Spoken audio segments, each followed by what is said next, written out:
मशाली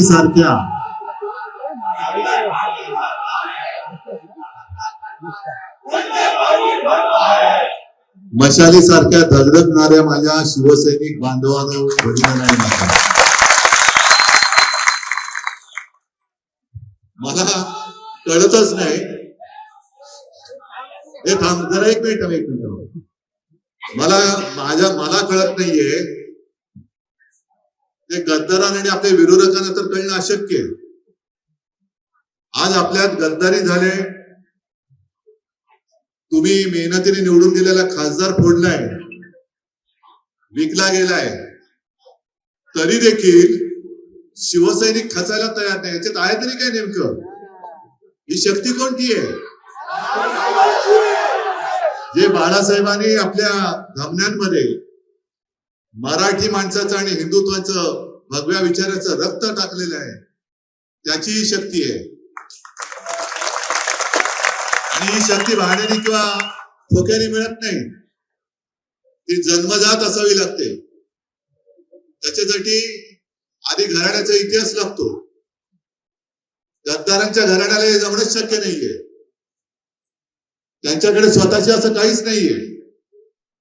मी इथे येण्याच्या आधी भांडुपला गेलो होतो. तिकडे तर विराट आणखी याच्यापेक्षाही मोठी गर्दी होती. म्हणजे इकडे सुद्धा आहेच. आणि तिथे मी म्हटलं की काय होतं की स्वतःचं असं काहीतरी लागतं. आता मला प्रश्न असा पडलाय, यांची दाढी तरी स्वतः उगवते का ती सुद्धा भाड्याची आहे? आणि काय सांगता येत नाही. नाटक कंपनी आहे, असेल गुळगुळीत आणि भाड्याची दाढी लावून फिरत असतील खाजवायला. काहीतरी खाजवायला पाहिजे ना. काहीच नसलं तर खाजवणार काय? ही अशी सगळी माणसं बघितल्यानंतर संजय, आता तू जे म्हणाला की लोक म्हणतात तुला तू शिव्या देतो. अरे समर्थ रामदासांनी सांगितले की ज्याला जी भाषा समजते त्याला त्याच भाषेत बोलायचं. आतापर्यंत आपण कोणाला दिल्या होत्या शिव्या? आपण शिव्या देणारे आहोत का? एवढी सभ्य माणसं आपण. आमचं काय म्हणणं आहे, आमच्या नादी लागू नका. शिवसैनिक स्वतः कोणाच्या वाट्याला जात नाही. आणि हा शिवसेना प्रमुखांचा आदेश आहे. एक तर कोणी कोणाच्या अंगावर जायचं नाही, पण तुमच्या अंगावर जर करून आला तर त्याला आडवा केल्याशिवाय सोडायचा नाही. आता ती वेळ आलेली आहे. मी महाराष्ट्रभर म्हणजे जिथे जिथे हे गद्दार किंवा बिकाऊ खासदार झाले तिथे स्वतः जातोय. आजपासून मी सुरुवात केली. पुढचा शनिवार रविवार मी ग्रामीण भागात जाणार. आणि माझं कर्तव्य आहे की तुमच्या सगळ्यांची आणि ज्यांनी माझ्यावरती विश्वास ठेवून या गद्दारांना मत दिलं होतं त्यांची माफी मागावी. मी तुमची माफी मागतोय. कारण माझ्यामुळे ही जबाबदारी माझी आहे. कारण मी उमेदवार दिल्यानंतर त्याची पार्श्वभूमी माहिती होती, कुठून कसा उड्या मारत आलाय. तरी पण मी म्हटल्यानंतर तुम्ही विचार केला नाही. तुम्ही रक्ताचं पाणी केलं. अक्षरशः काय दिवस रात्र न बघता तुम्ही निवडून आणलं. म्हणजे जो अडगळीत पडला होता त्याला मोठा केला. आणि म्हणून माझा हा एक प्रश्न आहेच, सगळीकडे मी विचारणार आहे. एक तर ही जी ईशान्य मुंबई जागा आहे ही भारतीय जनता पक्षाबरोबरच्या युतीत कधी आपल्याकडे नव्हती. आपण खेचून घेतली. कारण तुम्हीच सगळेजण जेव्हा मला भेटायचा त्यावेळेला शिवसेना प्रमुखांना सांगायचा, नंतर मला सांगायला लागलं की साहेब आपली ताकद आहे, आपल्यामुळे भाजप जिंकतोय, हे तुम्ही सांगायचं. आणि मग धर्म संयोगाने युती त्यांनी दगाबाजी केली. आपण महाविकास आघाडी केली आणि महाविकास आघाडी पहिल्या दिवसापासून आपण ही जागा आपल्याकडे घेतली. म्हटलं बघू तर या शिवसैनिक म्हणतायत तुमच्या भावनेचा आधार आता नाही करण्यात तर कधी करायचा, म्हणून ही जागा आपण घेतली. आणि तुम्ही पराक्रम केला. म्हणजे मोदींची लाट देशात होती, राम मंदिराची लाट होती, तरी सुद्धा तुम्ही हा त्यांच्याकडचा असलेला मतदारसंघ हा तुम्ही जिंकून दिलात, जिंकलात. तेवढं मोठं पराक्रम तुम्ही केला. मोठा पराक्रम आहे. म्हणजे 19 सालापर्यंत जे म्हणत होते की तुमचं काय, तुमचे खासदार मोदींच्या चेहऱ्यावरती जिंकतात. नाही, मोदींचा चेहरा नसताना केवळ आणि केवळ शिवसेना प्रमुखांचा चेहरा बघून तुम्ही प्रयत्नाची पराकाष्ठा केली, पराक्रम केला आणि भाजपचा परंपरागत असलेला मतदारसंघ तुम्ही आपल्याकडे खेचून घेतला, जिंकून घेतला. मग आता माझा साधा प्रश्न आहे, आज हा जो विकाऊ खासदार गेलाय तिकडे, त्याच्यात हिंमत असेल तर राजीनामा देऊन त्यांनी लढून दाखवली पाहिजे आणि भारतीय जनता पक्षाने जाहीर करायचं की या मिंदेकडे गेला तरी चालेल, ही जागा आम्ही त्याच्यासाठी त्याला देतो. करतोय भाजप जाहीर, कारण त्यांचा मतदारसंघ आहे. हा, आता त्याने असं ठरवलं असेल त्यांच्या वरच्या लोकांनी की महाराष्ट्र भाजप आता मिंदे सेनेमध्ये गद्दार सेनेत विलीन करायचा, तर मी काय करू शकत, कारण करू शकतात. ज्या पद्धतीने त्यांचं काम चाललेलं आहे, अगदी आपल्या मुख्यमंत्र्यांची सुद्धा त्यांनी गोची करून ठेवली असं आतली बातमी आहे. मुख्यमंत्री सुद्धा हतबल आहेत. कारण काय झाले, आपल्या बरोबर युती होती तेव्हा भाजपचे किती खासदार होते, 21 का 22. युती तोडल्यानंतर किती झाले, आपले पण 9 झाले, त्यांचे पण 9 झाले आणि या गद्दाराचे 7 आले. आता आपले जर का तिकडे गेले तर मुख्यमंत्र्यापेक्षा मोठा कोण झाला? दाढी कोणाची मोठी झाली? उद्या जर का दिल्लीने आदेश दिला ते काय चालणार नाही, त्याचे खासदार जास्त आहेत, जा त्याच्या घरी जाऊन धुणी भांडी कर. करतील की नाही? मग निष्ठावंत भाजपवाल्यांनी काय करायचं? हेच करायचं, धुणी भांडी करायची. म्हणून मी इथे सुद्धा कोण असतील भाजपवाले किंवा या टीव्ही चॅनल मधून वगैरे बघत असतील की अरे तुम्ही तुमच्या मनाला विचारा, तुमच्या मनाला विचारा तुम्ही काय करतायत. गद्दारांच्या घरी तुम्ही धुणी भांडी करताय, त्यांच्या दाड्या कुरवळताय, यासाठी तुम्ही तुमच्या कुटुंबाकडे दुर्लक्ष करून भाजप वाढवलं. चोऱ्या तर कराव्या लागतात, कारण मी म्हंटल ना, यांना राजकारणामध्ये पोरच होत नाही, राजकारणामध्ये पोर होत नाही म्हणून दुसऱ्यांची चोरावी लागतात. आमच्याकडे तसं नाहीये. तुम्ही निवडणुका घ्या, मी साध्या शिवसैनिकाला उभा करेन आणि तुमच्या मदतीने मी त्याला निवडून आणेन.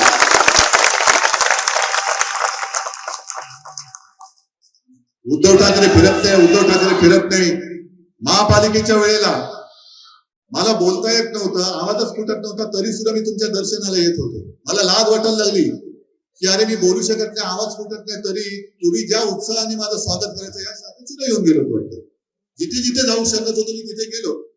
लोकसभेला तर प्रत्येक लोकसभा मतदारसंघात मी साधारणतः फेब्रुवारी पासून सुरुवात केली होती त्यावेळेला 24 साली. आणि प्रत्येक म्हणजे इथे जास्त मला घ्याव्या लागल्या नाहीत, कारण तुम्ही आहात, समर्थ आहात. पण ग्रामीण भागात म्हणजे अगदी यवतमाळ, वाशिम असेल, हिंगोली असेल, परभणी असेल, धाराशिव असेल, सगळीकडे शिर्डी असेल, संभाजीनगर, सगळीकडे एका लोकसभेमध्ये साधारणतः 6 विधानसभा येतात. मी 6च्या 6 विधानसभेत प्रत्येक ठिकाणी जाऊन निवडणुकीच्या आधी सभा घेऊन आलो. निशाणीचा पत्ता नव्हता, निशाणी नव्हती, उमेदवार सांगायचो मी कोण आहे, निशाणी शेवटच्या 15 दिवसात मिळाली, तरी सुद्धा ती तुम्ही घरोघरी पोहोचवली आणि मोदींच्या लाटेत, मोदींच्या विरोधात आपले मशालीवरचे, आपल्या हक्काचे, मोदींच्या चेहऱ्याशिवाय 9 खासदार तुम्ही निवडून आणले होते. 10वी जागा चोर होती. आणि म्हणून जो एक प्रश्न आहे की समजा ही जागा मी घेतलीच नसती, कुठे गेला असता? जागा घेतली असते आणि तिकीट नसतं दिलं, कुठे गेला असता? आज निवडून नसता, निवडून आला नसता किंवा खासदार झाला नसता तर एवढा हमीभाव मिळाला असता? हा काय धंदा झाला आता? हा धंदा झालाय का आता की उमेदवारी नाही मिळत नाही, इकडे उमेदवारी मिळत नाही, तिकडे जाऊन निवडून यायचं, हमीभाव वाढवायचा आणि इकडे तिकडे यायचं. हा धंदा असेल ते धंदेवाले त्यांच्या घरी बसवाय, धंदा चालणारे आपल्याकडे चालत नाही. इकडे निष्ठेला किंमत आहे, विष्ठेला किंमत नाहीये. जे वामनराव महाडिक म्हणायचे नेहमी की बुडते ती निष्ठा असते आणि तरंगते ती विष्ठा असते, तशी तरंगणारी विष्ठा आपल्याला नको आहे, गेली. मी तर लढणार आहे.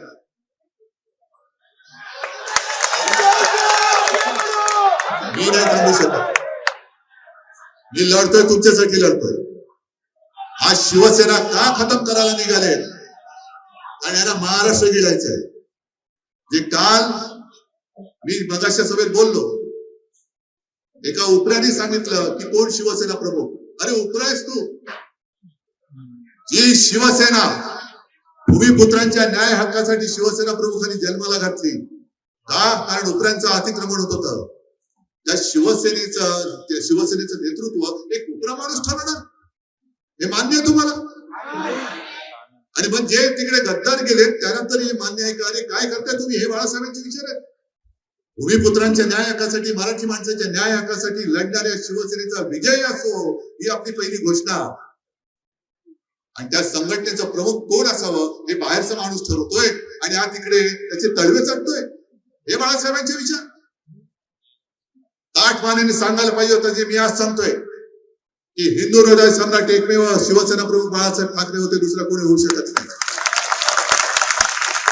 शिवसेना प्रमुख सुद्धा एकमेव हिंदू हृदय सम्राट बाळासाहेब ठाकरे, दुसरा शिवसेना प्रमुख होणे नाही. म्हणून मी ज्या वेळेला पक्षाची जबाबदारी स्वीकारली तेव्हा शिवसेना प्रमुख पद मी शिवसेना प्रमुख स्वतःला म्हणत नाही, मी म्हटलं पक्षप्रमुख म्हणा. पण शिवसेना प्रमुख म्हटल्यानंतर एकच व्यक्ती, दुसरी कोणी हे सौम्या गोम्या सगळी लोक भाजपच्या मध्ये चालतात. कोण आता भाजपचा अध्यक्ष माहिती नाही. कुठे गेला असता? जागा घेतली असते आणि तिकीट नसतं दिलं, कुठे गेला असता? आज निवडून आला नसता किंवा खासदार झाला नसता तर एवढा हमीभाव मिळाला असता? हा काय धंदा झाला आता? हा धंदा झालाय का आता की उमेदवारी नाही मिळत नाही, इकडे उमेदवारी मिळत नाही, तिकडे जाऊन निवडून यायचं, हमीभाव वाढवायचा आणि इकडे तिकडे यायचा. हा धंदा असेल ते धंदेवाले त्यांच्या घरी बसवा. हे धंदा चालणारे आपल्याकडे चालत नाही. इकडे निष्ठेला किंमत आहे, विष्ठेला किंमत नाहीये. जे वामनराव महाडिक म्हणायचे नेहमी की बुडते ती निष्ठा असते आणि तरंगते ती विष्ठा असते, तशी तरंगणारी विष्ठा आपल्यात नकोय. गेली. मी तर लढणार आहे.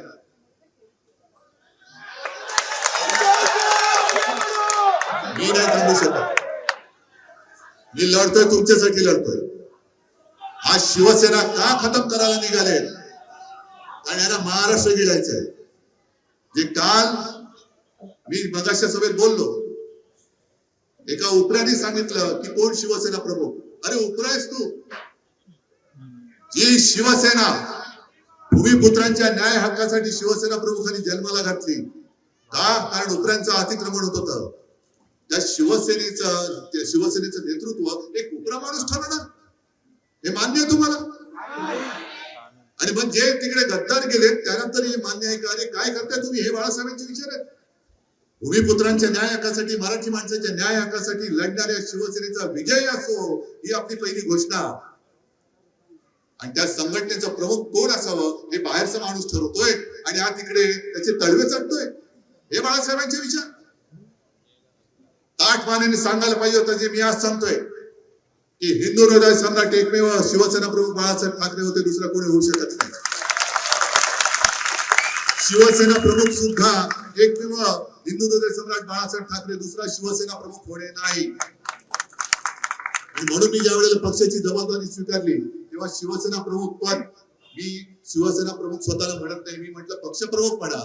पण शिवसेना प्रमुख म्हटल्यानंतर एकच व्यक्ती, दुसरी कोणी हे सौम्या गोम्या सगळी लोक भाजपच्या मध्ये चालतात. कोण आता भाजपचा अध्यक्ष माहिती का? नाव माहिती आहे?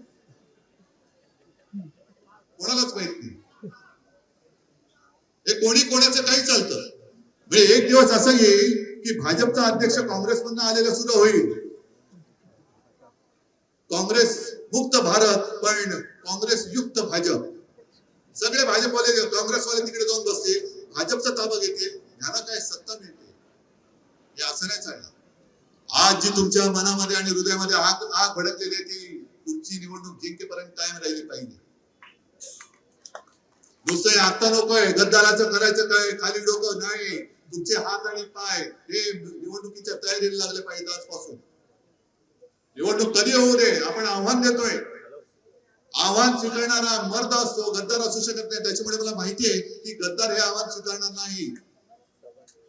गद्दार हे आव्हान स्वीकारणार नाही. पुढचे 3 वर्ष तुम्हाला ही आग मशाल धगधगती ठेवावी लागेल. ठेवायची तयारी आहे?